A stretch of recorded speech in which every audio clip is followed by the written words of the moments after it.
Acclamons le Seigneur notre Dieu.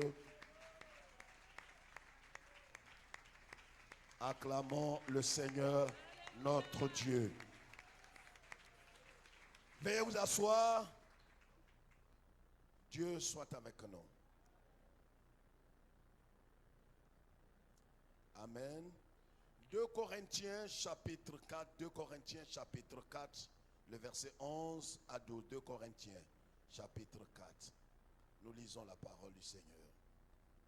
2 Corinthiens. Il est doux, agréable pour des frères d'être ensemble. Amen. J'ai dit Amen. Je ne sais pas dans quel esprit tu es là ce soir, mais je voudrais que tu laisses le Saint-Esprit imprégner ton cœur. Si tu es venu avec des fardeaux ou des soucis ou des déceptions, laisse le Saint-Esprit guérir ton cœur ce soir au nom de Jésus. 2 Corinthiens chapitre 4, le verset 11 à 12. Car nous qui vivons, nous sommes sans cesse livrés à la mort à cause de Jésus, afin que la vie de Jésus soit aussi manifestée dans notre chair mortelle.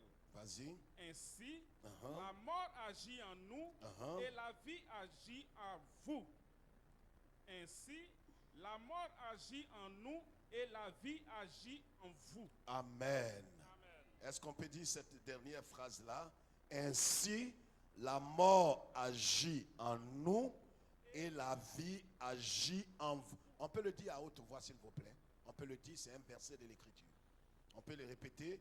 Ainsi, la vie agit en nous et ainsi, la mort en nous et la vie agit en vous. Vous avez bien compris que ce n'est pas d'abord la vie, mais c'est d'abord la mort qui produit en nous la vie. Veuillez vous asseoir. Je voudrais bénir le Seigneur. Encore ce soir, nous avons juste 30 minutes d'enseignement. Bénir le Seigneur pour nos cœurs, pour nos vies et pour tout ce que le Seigneur, dans sa grande bonté, fait pour nous.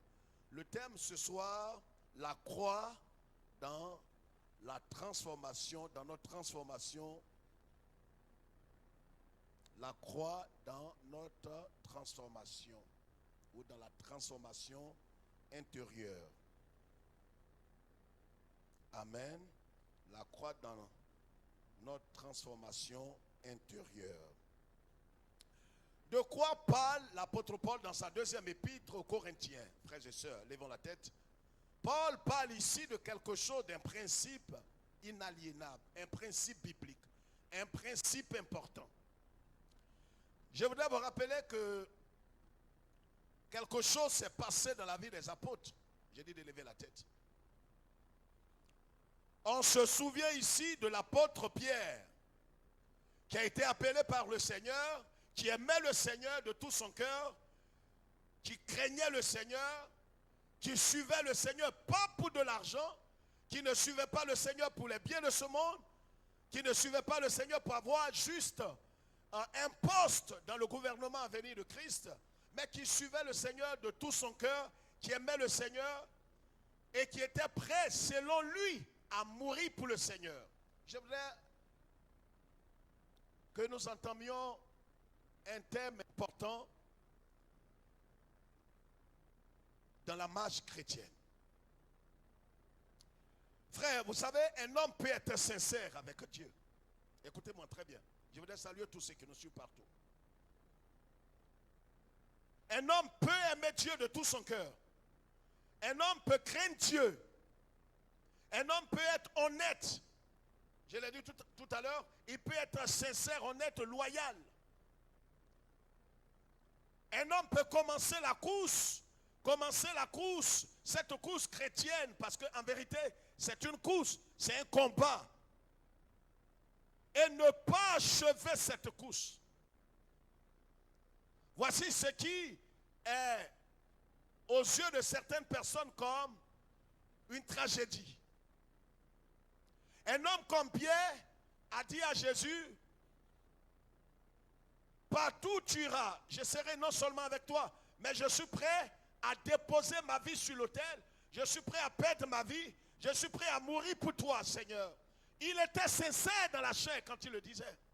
Vous savez, quand nous prenons la décision de marcher avec le Seigneur, de vivre pour le Seigneur, pour parler et parler pour le Seigneur, nous sommes en vérité, la plupart d'entre nous, nous sommes sincères, nous sommes engagés, nous sommes très honnêtes.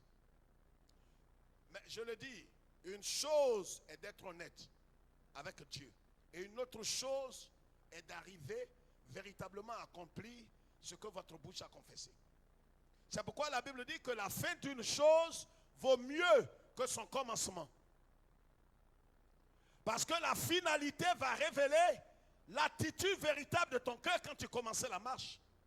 Quand l'apôtre Paul dit, j'ai combattu le bon combat, j'ai achevé la course, mais par-dessus tout, j'ai gardé la foi. Et qu'aujourd'hui la couronne de vie m'est réservée, frères et sœurs, c'est une parole très forte. Je ne sais pas toi qui as commencé la vie chrétienne aujourd'hui, ceux qui nous suivent partout au Canada, en Amérique, en Europe, un peu partout dans tous les pays africains. Je ne sais pas, une chose est de commencer. On peut même prêcher l'évangile. Mais comment nous allons achever la course est une autre histoire. C'est important de comprendre ces choses. Des hommes comme Démas dans la Bible, qui ont servi Dieu avec Paul, Alexandre le forgeron, qui a servi Christ auprès de Paul, il aimait le Seigneur. Il a implanté des églises en compagnie de Paul, serviteur de Dieu. C'est pourquoi, écoute-moi très bien ce soir. Le tout ne suffit pas de venir danser en esprit, chanter en langue, prier, danser, apporter son offrande. C'est des bonnes choses, c'est des choses légitimes. C'est des choses importantes. Ça fait partie de l'adoration. Mais le principe d'achever la course est une autre histoire.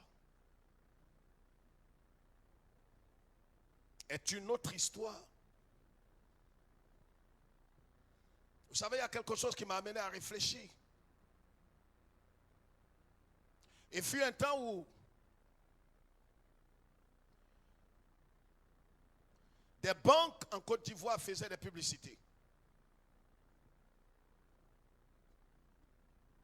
Et je n'ai pas pris le temps de lire attentivement ce que ces banques-là présentaient. On nous parlait d'investir et qu'au bout d'un certain temps, au bout de 5 ans, pour 10 ans pour certains, vous allez avoir au moins 5% sur ce que vous avez investi ou quelque chose de ce genre. Il y a des années de cela, près de 10 ans en arrière. Et puis un autre pasteur m'a approché, m'a dit, pasteur, voilà ce que les gens proposent. Et autour étant sans très lit, j'ai vu déjà l'avantage et autour. Je me suis dit qu'on allait, c'est une banque, ce sont les banques qui le font. Ce n'est pas un placement d'argent comme on l'a connu en Afrique. Donc c'est quelque chose de très réfléchi, de très important. Les conditions étaient au bas de la feuille. Les conditions étaient écrites en très petits caractères. Quand je suis allé à la banque avec ce frère, nous avons lu. On m'a dit, monsieur Nguessan, est-ce que vous pouvez tout lire? Et au tout étant, j'ai dit, j'ai vu déjà l'avantage, et au tout, j'ai signé. Écoutez-moi bien, écoutez-moi très bien. Vous allez comprendre pourquoi je vous parle de ces choses.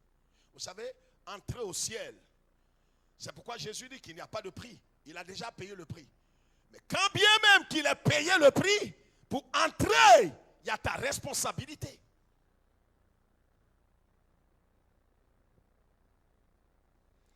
Le papier qu'on a signé, on nous a demandé tout simplement qu'est-ce que vous voulez donner comme contribution ou du moins comme cotisation mensuellement. Nous avons dit 10 000. On a mis ça sur le papier. On a écrit 10 000 francs.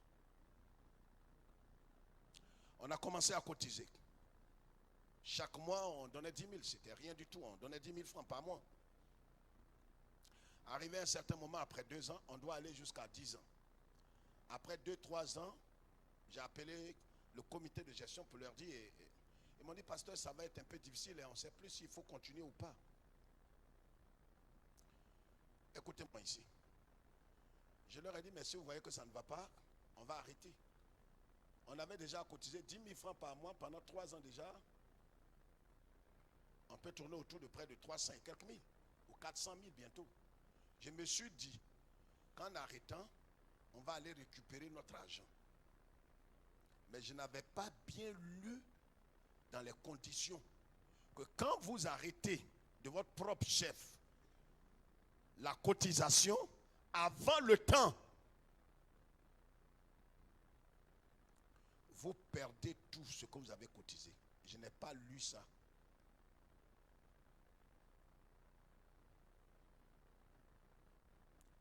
Regardez-moi ici et regardez mon doigt. Je vous dis sur cette Bible, c'est ce qui va arriver à certains parmi les chrétiens évangéliques. Quand Jésus dit, plusieurs me diront au dernier jour, n'avons-nous pas chassé des démons? C'est vrai, tu as chassé des démons, tu as chanté en langue, tu as loué Dieu, tu as béni le Seigneur. Dieu a comptabilisé cela. Le problème est que dans le cheminement de la vie chrétienne, à un certain moment, tu as été déchu. Donc tout ce que tu as fait, conformément à Ézéchiel, comme la Bible dit, Ézéchiel chapitre 3 et autres, tout ce que tu as fait, ta justice, quand tu es déchu, quand tu quittes la voie du Seigneur, ta justice n'est plus comptabilisée. Donc toi qui étais juste, toi qui craignais Dieu, toi qui aimais le Seigneur, tout ce que tu as cotisé là, pour parler terre à terre, on ne reconnaît plus cela. Et le Seigneur dit, si le juste abandonne sa justice, alors, qu'est-ce qui va se passer? Comment?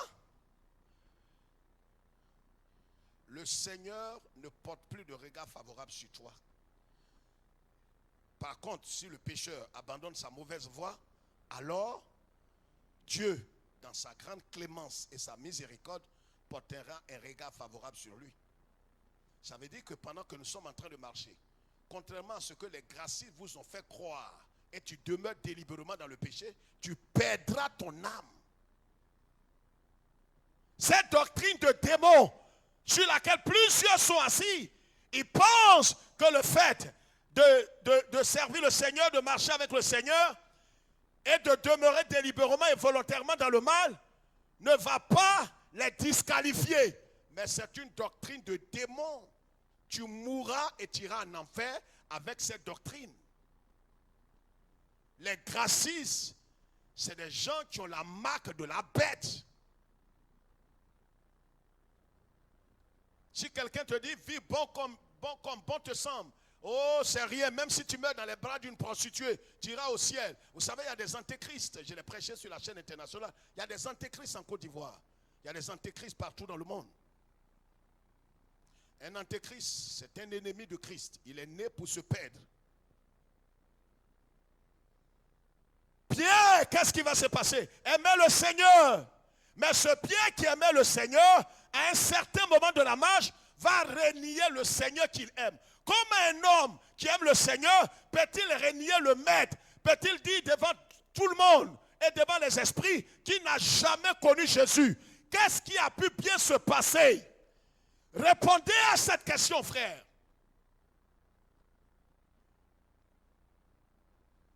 Qu'est-ce qui a pu bien se passer dans la vie de Pierre pour que Pierre arrive jusqu'à renier le Seigneur? Et pourtant, il aimait Jésus.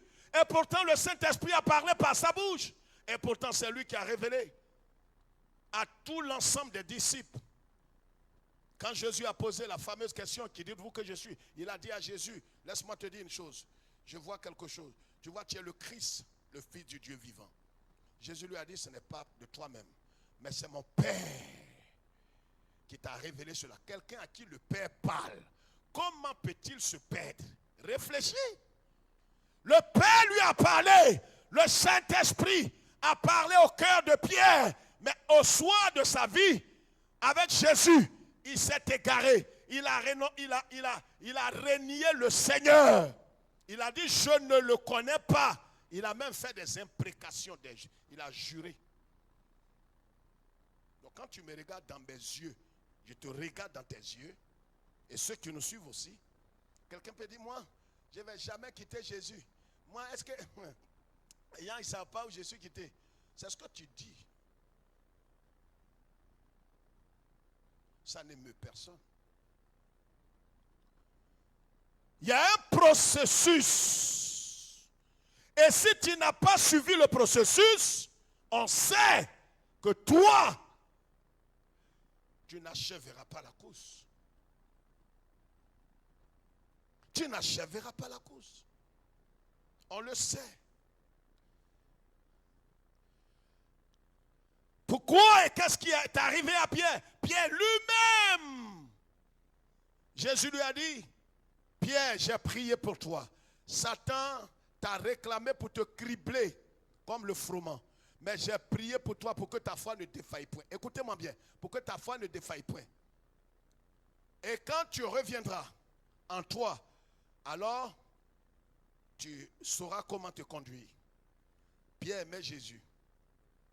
Il n'a jamais voulu renier le Seigneur. Mais vous savez, ce que vous n'imaginez pas dans votre vie, si vous n'êtes pas passé par ce processus-là que nous allons entamer aujourd'hui, tôt ou tard, indépendamment de ta volonté, tu vas quitter Jésus. Peut-être tu ne diras pas comme Pierre, je ne le connais pas, mais par ton comportement, par ton attitude, tu vas trahir le Seigneur. C'est pourquoi nous parlons de la croix dans la transformation intérieure du croyant. La transformation, parce que vous voyez, tous les fruits ne sont pas consommables à l'état brut.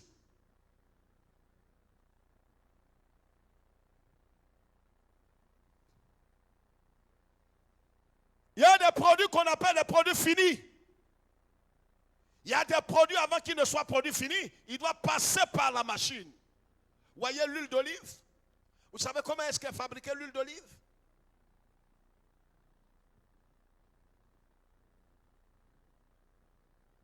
C'est bon, on utilise tous ici l'huile d'olive. Dans nos cuisines, un peu partout. Mais comment l'huile d'olive,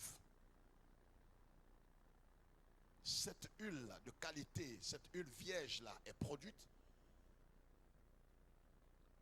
Elle traverse le feu. Elle traverse le brisement. Elle traverse la souffrance. Il y a un processus.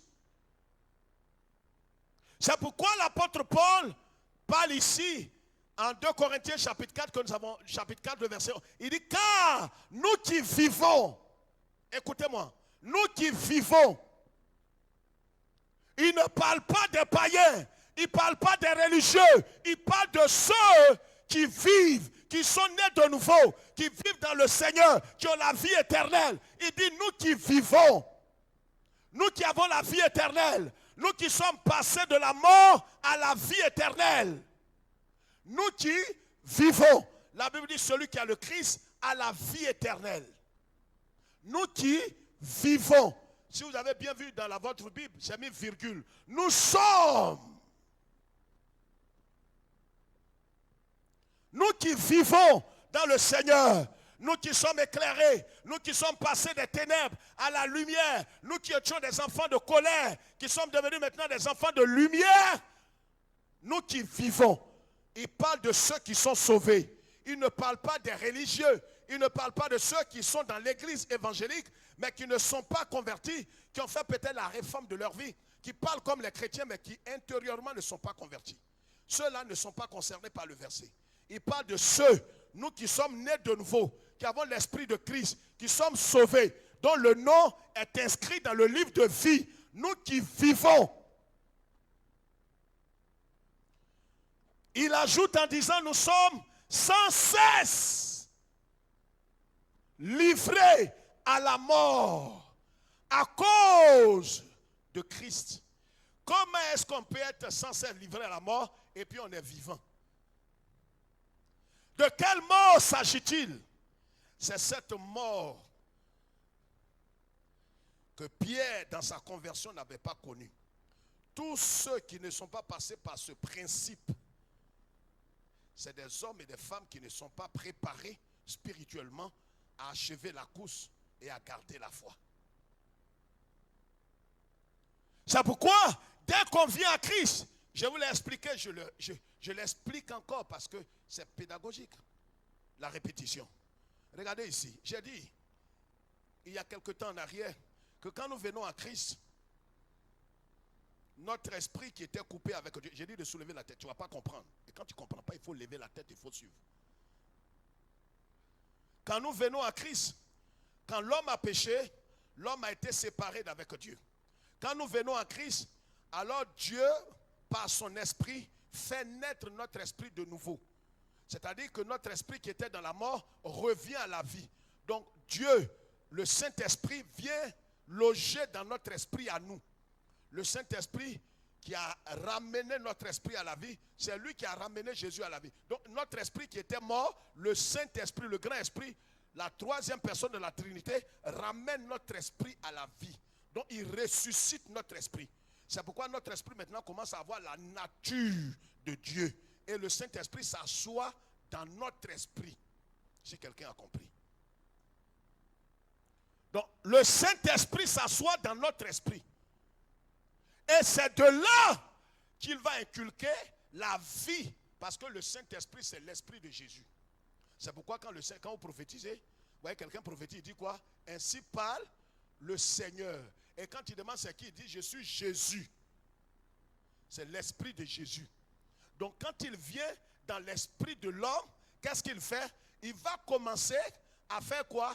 À imprimer la vie de Jésus dans ton âme. Parce qu'à la conversion, ton âme est sauvée, mais n'est pas transformée. Or, c'est à partir de la transformation qu'on peut voir la vie de Christ manifestée. Donc ton âme, pendant toute ta vie, ton existence, quelque chose s'est passé dans ton âme. C'est pourquoi, voyez, l'âme est le siège de quoi? De la personnalité. C'est pourquoi c'est l'âme qui pêche et c'est l'âme qui meurt. C'est pourquoi dans la Bible, vous allez voir qu'à chaque fois que Dieu parle de l'âme, il fait allusion à une personne à part entière. Et c'est pourquoi vous allez voir que dans la Bible, David, par exemple, le psalmiste, il dira, mon âme bénit l'Éternel. David aimait Dieu. Et Dieu dit de David, il est l'homme selon son cœur. Mais David n'était pas aussi totalement transformé. Parce qu'à cette époque, le Saint-Esprit n'était pas dans les croyants, n'était pas dans les hommes de l'ancienne alliance. Le Saint-Esprit venait au-dessus d'eux. C'est dans la nouvelle alliance que le Saint-Esprit pénétrait notre cœur. Et c'est pourquoi c'est une grâce. Dans l'ancienne alliance, le Saint-Esprit vient sur eux. Mais malgré qu'il venait sur eux, regardez les exploits qu'ils ont faits. Et nous maintenant, en qui le Saint-Esprit réside, nous sommes devenus la demeure de Dieu, l'habitation de Dieu, le palais de Dieu, le temple du Dieu vivant. Quelqu'un m'entend? Alors, voyez, l'âme donc a fait quoi? A reçu la vie du corps physique. Le corps physique a sa vie qu'on appelle la chair. Parce qu'il est étroitement lié au corps physique qu'on appelle la chair. Il y a la chair et la chair. La chair d'abord c'est le corps physique. Mais la vie qui sort de ce corps physique-là, on appelle ça la chair aussi. C'est la vie, cette vie-là, est cette vie qui a été communiquée à l'âme quand on était pécheur toute la vie. Donc, c'est pourquoi l'âme, quand bien même qu'on est physiquement vivant, l'âme était morte spirituellement. C'est pourquoi Jésus dit, laisse les morts ensevelir les morts physiques. Ceux qui sont séparés d'avec moi là, il faut les laisser enterrer leur mort physique. Donc quand quelqu'un vient à Christ, son âme aussi est sauvée. Son esprit est sauvé. Mais le problème est que ce n'est pas sur le champ, il s'en va au paradis. C'est comme le brigand à la croix. Si le brigand là, Jésus n'était pas parti avec lui, et qu'on les libérait pour dire, vous deux, là, avant votre mort, on vous libère. Il retourne encore. Dans quoi? Dans ce qu'il a vomi. Parce que s'il ne se soumet pas au principe de Dieu, la transformation de l'âme, le vrai problème, c'est ce qui a fait que les églises évangéliques ont introduit des hérésies parmi nous. On a parlé de la cure d'âme. C'est une philosophie chrétienne. Ça n'a rien à voir avec Jésus ni la Bible. Si quelqu'un accepte véritablement de soumettre son âme à l'œuvre du Saint-Esprit. Le Saint-Esprit va mettre à mort, avec son consentement, il va mettre à mort les désirs charnels, les forteresses qui ont été bâties dans ton âme, la colère, l'animosité, les bêtises, le vol, l'adultère, tout ça est dans ton âme. C'est de là que sortent les mauvaises pensées. Or, tu es chrétien. C'est ce qui est arrivé aux Corinthiens. Dans 1 Corinthiens, chapitre 1, 1 Corinthiens, chapitre 2, 1 Corinthiens, chapitre 3. Non, on ne va pas lire. Vous allez voir que les Corinthiens, la Bible dit, ils étaient remplis de la grâce de Dieu. Hein, remplis de la grâce de Dieu. Hein? Est-ce qu'on peut lire un passage ici? On peut lire un passage? Hein?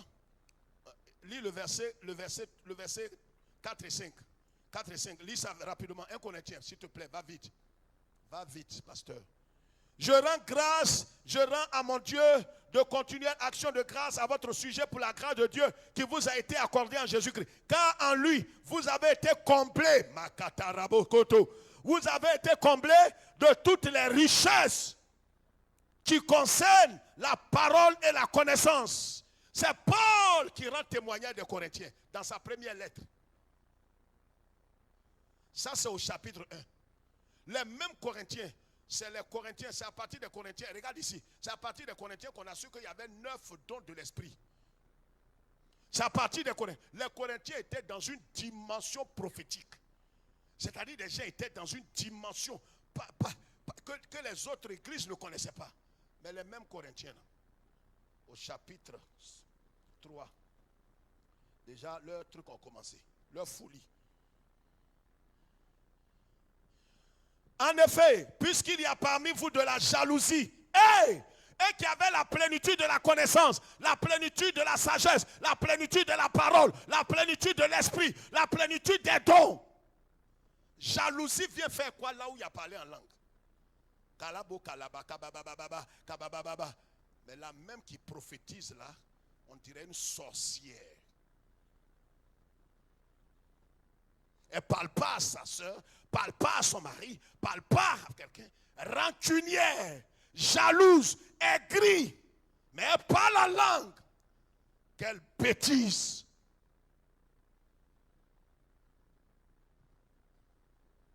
Paul dit, jalousie.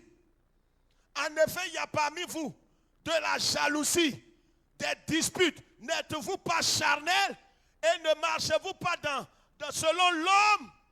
Quand quelqu'un dit, moi je suis de Paul, l'autre dit d'Apollos, l'autre dit de Pierre. Au chapitre 1, ils sont remplis. Ils parlent en langue. Ils ont des visions. Chapitre 3, ils ont commencé à se boxer. Chapitre 5, c'est trop grave. C'est là-bas qu'un jeune, dans le département jeunesse, il a vu une maman. Des mamans déchues. Il y a des femmes qui n'ont pas le titre de maman. Elle est âgée, mais elle n'est pas, c'est une femme indigne. Un petit parmi les jeunes, il monte sur la maman là. S'amuse avec elle. C'est pas une fois, c'est pas deux fois, jusqu'à ce que toute l'église sache.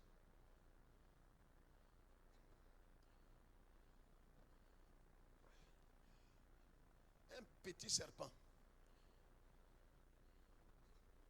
Ouais, tout ça c'est dû à quoi? Le processus de transformation. J'ai introduit ce soir encore, parce qu'on va rester dans cette étude jusqu'à la Pâque. Ça ne sert à rien de courir, de danser en langue, de prophétiser, c'est bon. Mais comment tu vas achever la course dépend de si tu es passé par le processus. Hein. Le problème, c'est de ça il s'agit. Quand tu arrives à l'aéroport, c'est permis à tout le monde de voyager. On dit l'aéroport. Mais quand tu arrives, on va vérifier tes papiers. Si tu es... Sinon, ce n'est pas ta tête, on regarde. Tu peux marcher sur tes bras. Tu arrives là. Prends tes quoi pour montrer ton passeport. On va vérifier. Tu es rouquin, tu es noir, tu es balafré. C'est ton passeport là qu'on cherche. Est-ce que tu as le visa du pays où tu t'en vas? Est-ce que tu as rempli les conditions? C'est tout. C'est pourquoi le Seigneur dit, venez à moi, vous tous qui êtes fatigués, chargés. Je ne vous contrains pas, venez-vous tous. Venez-vous tous.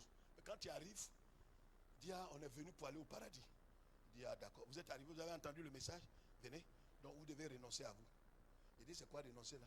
Donc tu dois laisser tomber, tu ne dois plus avoir d'autorité sur toi. Il dit, non, moi, personne ne me commande dans ma vie. Hein. On dit, oui, Jésus dit, oui, mais à compter d'aujourd'hui, tu n'as plus d'autorité sur toi. Donne-moi les clés de ta maison. Il dit, ah, si c'est ça là. Moi, il n'est pas expliqué comme ça.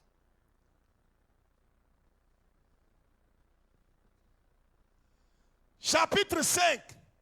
Voilà un petit serpent avec sa maman. Ils vont faire des œuvres. Paul a écrit la lettre pour dire, qu'est-ce qu'on a à jouer avec? Il dit, on entend dire généralement qu'il y a parmi vous de l'impudicité, une impudicité telle qu'on ne se voit même pas chez les païens. C'est-à-dire, c'est que le petit là était en train de montrer à la maman là. Ça fait pas rire, ça me fait pas rire. Même un petit, ceux qui cherchent les mamans là, comment on les appelle? Un gigolo. Lui, il est dans le gigoloïsme. C'est-à-dire, il doit avoir son agrégation. L'apôtre Paul dit par l'esprit, il dit, ce que petit l'a fait là, les païens ne font pas ça. On ne sait pas ce qu'il fait à la maman là. Une maman est cervelée. Et regardez ce que Paul dit. Il dit, c'est au point que l'un de vous a la femme de son père. Et vous êtes enflé d'orgueil. Et vous n'avez pas été plutôt dans l'affliction. Afin que celui qui a commis ce acte fût ôté du milieu de... Ça veut dire, le petit il a fait ça, mais il est présent de jeunesse. Qui va l'enlever? Si tu l'enlèves, que beaucoup d'hommes le suivent. Voilà où va l'église évangélique. On est tombé sur nos têtes. Quelqu'un apporte dîme. Quelqu'un est neveu du président, il est ministre, il a une personnalité, il est PDG, il est PD, ou il vole, mais comme il apporte la dîme, si tu l'enlèves, il y a un groupe de personnes qui nourrit sa tribu là, ils vont quitter l'église. Que Dieu me punisse si je laisse de telles personnes vivre dans l'église.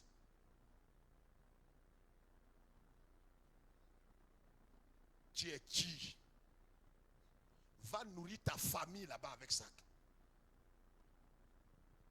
Et c'est pourquoi l'église sent mal aujourd'hui. Des intouchables. On dit lui là, si tu le touches, moi qui. Allez dire au pasteur. Allez dire au pasteur, il ne peut pas me mettre sous discipline. Voilà, je fume, je bois. Je cherche des gens comme ça à source de vie. Non, devant Dieu, sur la Bible, je cherche.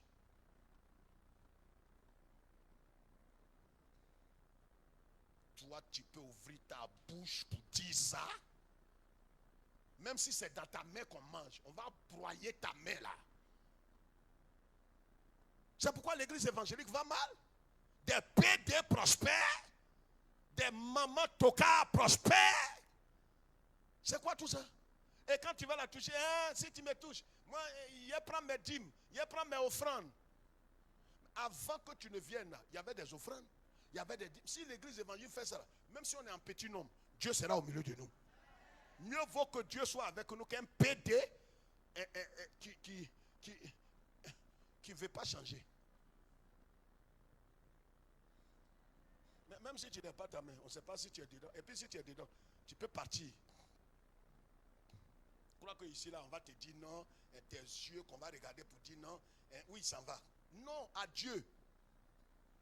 Et puis, il ne faut pas t'arrêter tout près. Va vers la mer.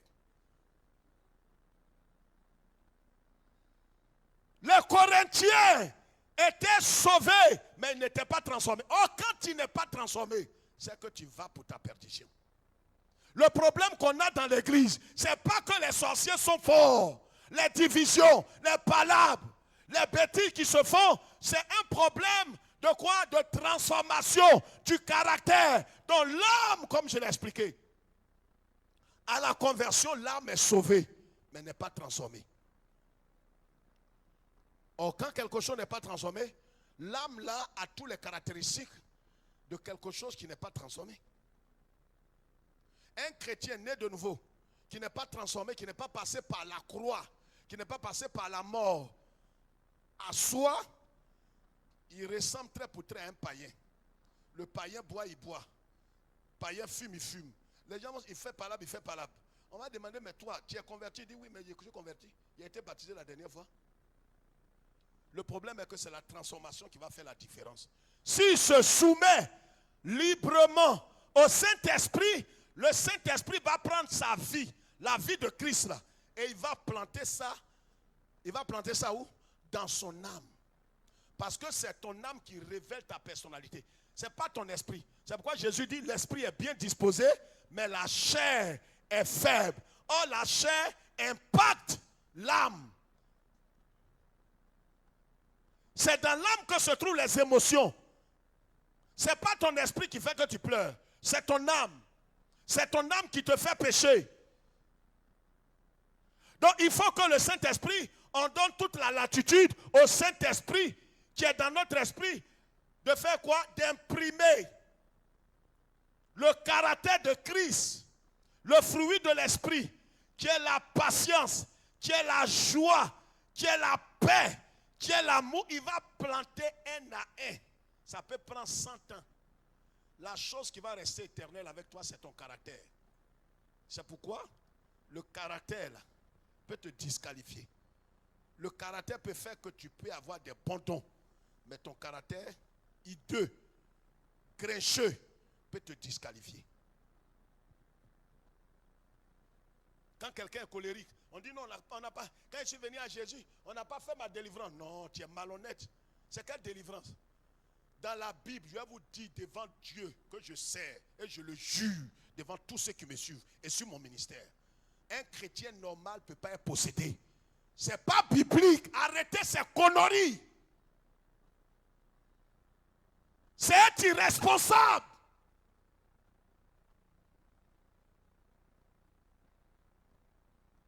Dis frère, il faut appuyer ça. Dis frère, il faut appuyer. Mais c'est ce qui est arrivé à Ananias et Saphira. Ils sont convertis, nés de nouveau.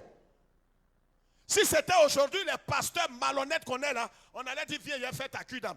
Comment Pierre, qui est un serviteur de Dieu, n'a pas pu appeler Ananias de côté pour dire Ananias?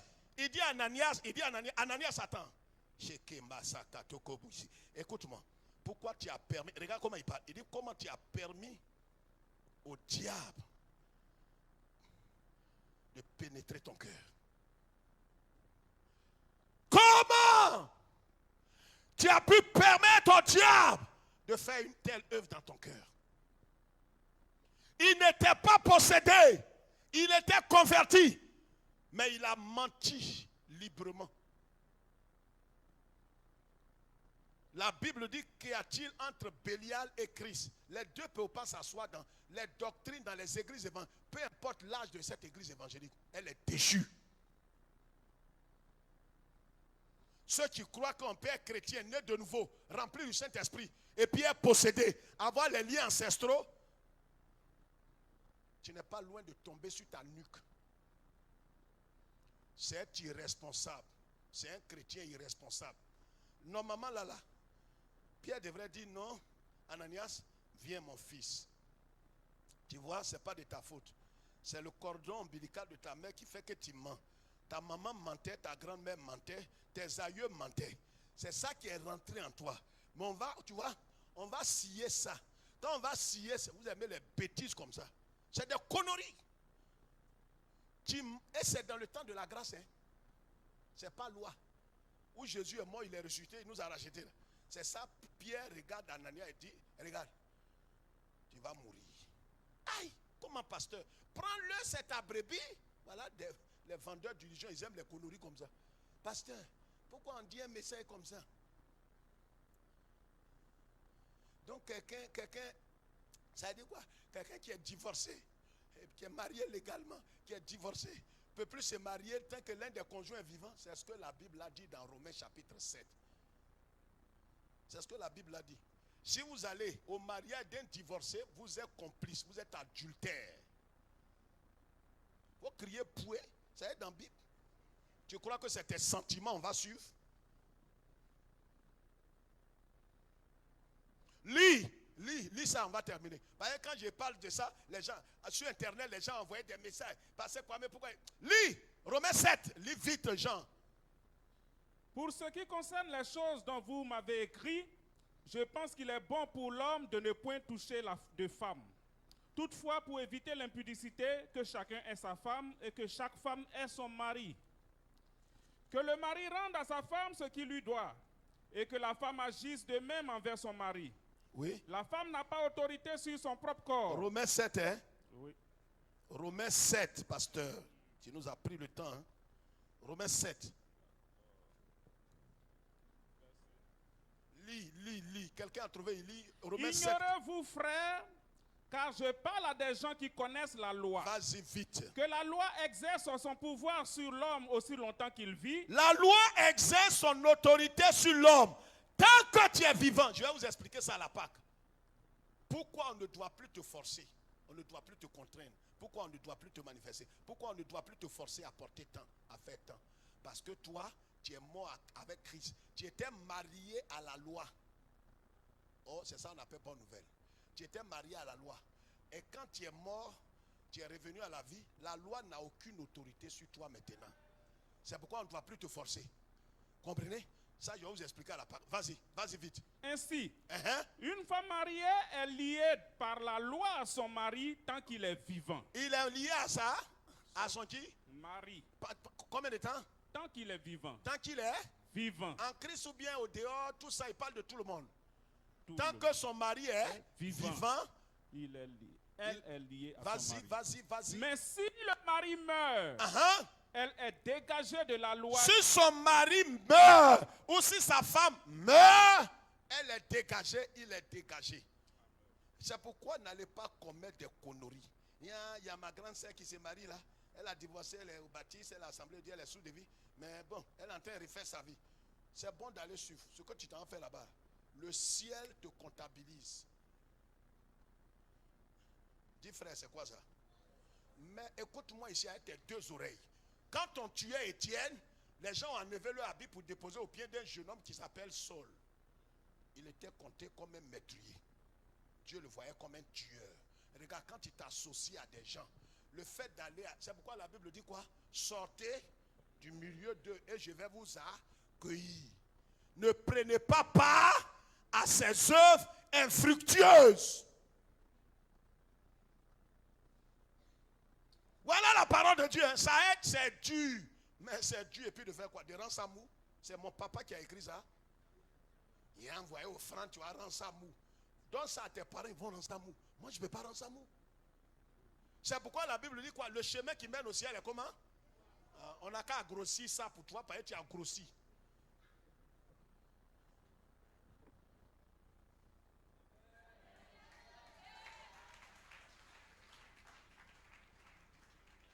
Quand tu grossis, la habit te rend plus. Donne à un petit. Donne à quelqu'un d'autre. On ne peut rien faire. Maintenant, si tu avales, tu vas donner à un couturier, il va grossir ça. Faut lire, c'est pas fini. Si donc du vivant de son mari. Maya que te beaucoup d'akaya. Tu sais quoi? Si du vivant. Du vivant de son mari. Elle devient la femme d'un autre homme. Elle sera appelée adultère. Elle sera appelée quoi? Adultère. Elle sera appelée quoi, Jean-Claude? Adultère. Appelée quoi? Adultère. Adultère béni. Non. Les adultères de cette façon-là, ils vont au paradis. Non. Non, les grosses églises ont dit que même si ton mari est vivant, que tu te maries, mais dès l'instant où le bishop, l'archevêque, le pape a prié chez toi et tu as sémé, péché. Que Dieu me juge. Si ça là, si on voit comme ça au ciel, on va appeler les démons là de rentrer au paradis. Les démons, ils vont créer un mouvement de restauration de leur destinée. Regarde ici. C'est pour ça qu'avant de te marier, ouvre tes yeux. On ne se marie pas à n'importe qui. Ce n'est pas la beauté seulement. C'est pour ça que c'est important de réfléchir, de prier avant de te marier. Parce que si tu te maries, que tu divorces, tant que l'autre que tu as divorcé est vivant là, va te marier aux États-Unis. Si tu meurs, que le ciel te reçoive, c'est que Jésus est tombé sur sa nuque. Laisse-nous aller dans ta paix. Au nom du Père, du Fils et du Saint-Esprit. Amen.